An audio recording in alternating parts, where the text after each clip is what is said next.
it's Shari here today, and I'm going to be showing you how I made this simple Christmas card using some die cuts. So first I have a piece of the white wood grain cardstock here that I'm just going to make a card base out of.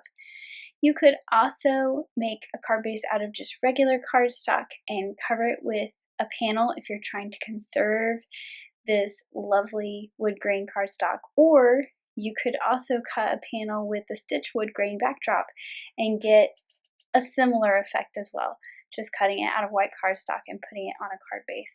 So I'm going to be using this small wreath die as well as the J and the Y from Louie's ABC's die set to spell out the word joy. And I'm going to be cutting my pieces out of some sparkle cardstock. So I have some red cardstock from the holiday sparkle set as well as a green. And in this collection there are two greens. I'm using the one that's more of a limey green, I guess, more on the yellow side,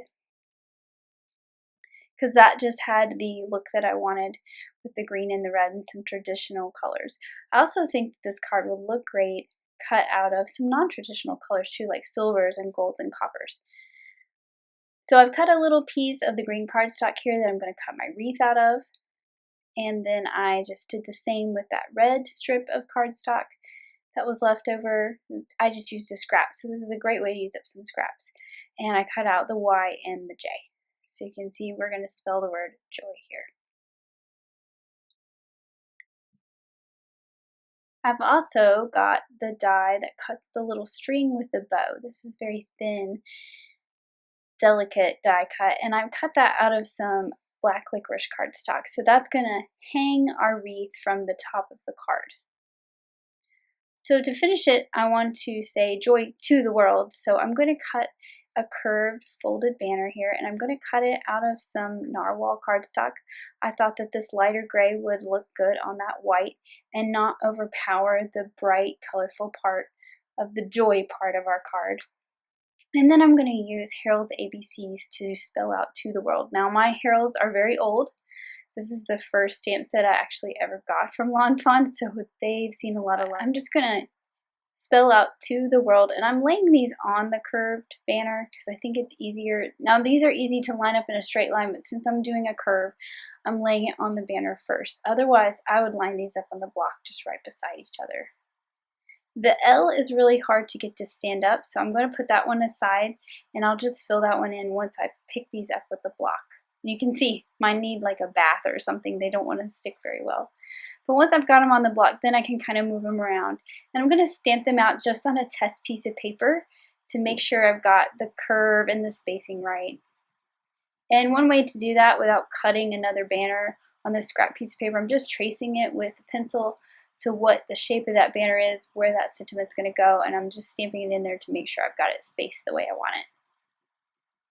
So once I've got them on the block the way I want them and they're good to go, I can stamp it on my banner. And I am going to white emboss this on the banner so it really pops off the banner and matches that nice bright white wood grain background that we've got going on.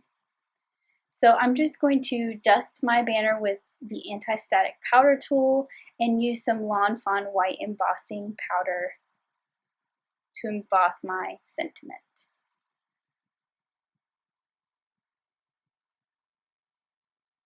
So I'm using that static tool, anti-static tool I should say, so that the embossing powder only sticks to where my sentiment is.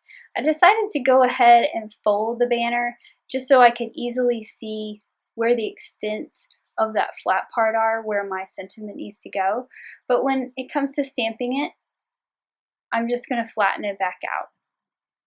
And since I touched it with my fingers and there might be oil on my hands, I just use that powder tool one more time.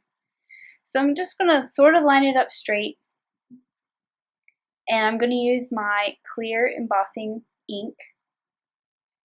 I'm just going to ink up that sentiment very well.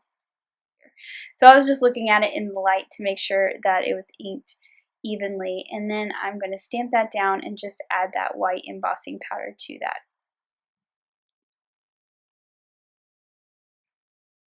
Then I can take my heat tool and melt that embossing powder to make my nice bright white sentiment.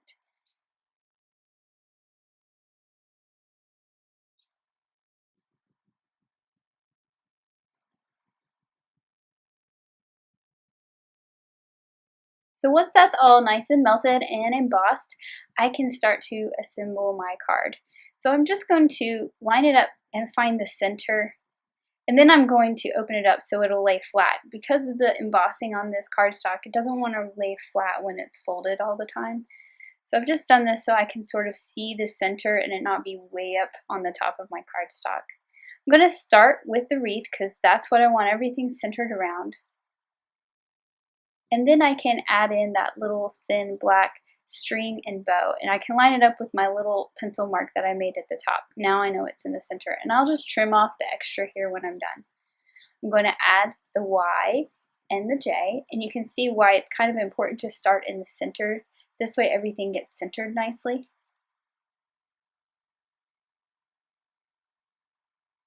And then for my sentiment banner, I've just put some thin foam adhesives on the middle part, and then I'm going to use glue dots for the part that folds under.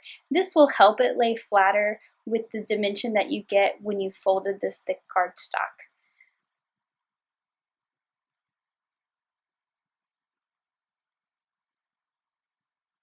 So the center will be slightly popped up, just enough to where those pieces that fold up and underneath can kind of tuck in there nicely, and you don't have the ends of the sentiment sort of bowing up on you.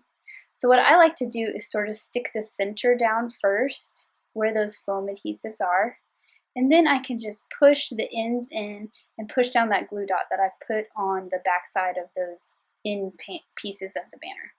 Now it does still pop up a little bit just because this is thick cardstock that's folded. So the little trick I like to do is I like to use a glue dot, and I'm going to take my craft knife here. I'm just going to pick up the glue dot with my craft knife. I'm just going to tuck it in underneath, and that'll hold that down nicely and keep it from trying to bow up on the ends.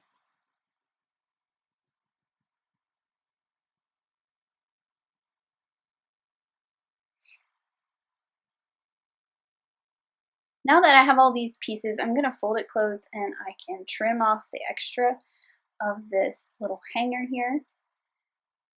So now it looks like my wreath is hanging from the top.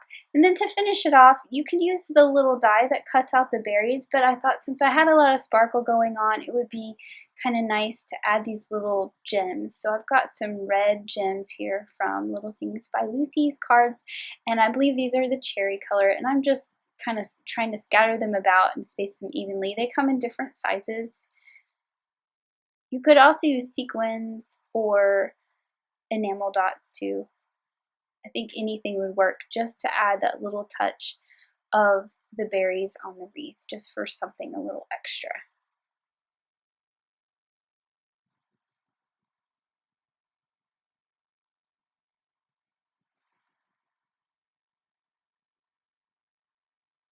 And I'm using my jewel picker to put these down, but there is the finished card. And I just love the simplicity of it, but it still really catches your eye. So here's a look at that finished card. Thanks for watching. Have an amazing day. Bye.